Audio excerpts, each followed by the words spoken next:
企人嚟祝賀佢哋嘅，好唔好啊？好。咁喺呢個時間咧，同大家介紹下今日嘅一對新人啦。佢哋其實咧係中學同學嚟嘅，已經一齊咧13年啦。哇，真係一個好長嘅相處時間。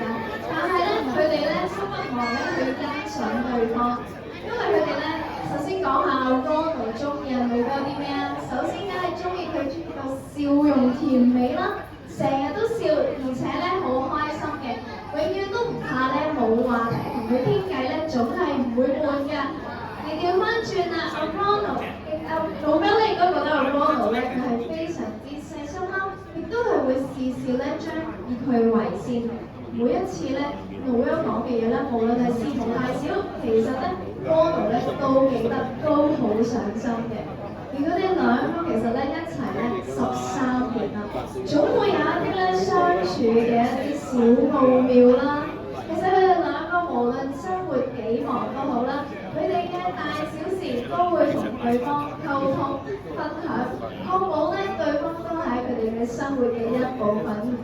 所以啦，其實一早咧，阿 Ronald 咧已經諗住咧要結婚㗎啦，早喺3、4年前已經諗住要結婚㗎啦，亦都係諗住咧去旅行求婚。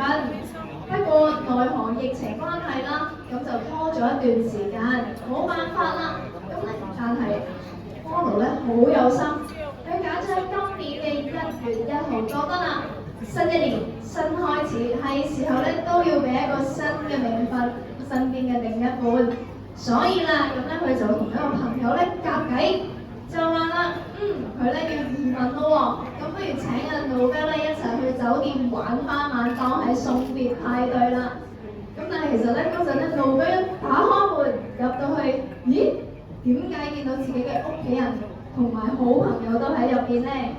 原來係 Ronald 佢哋搞嘅一個求婚派對，既開心又驚喜，咁當然係 say yes 啦。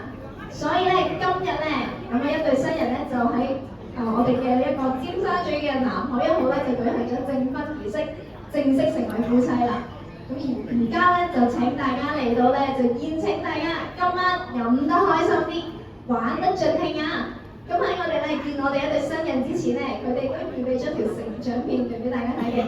咁我哋而家有請我哋嘅工作人員咧，將我哋嘅影片播放器設置一下，唔該晒。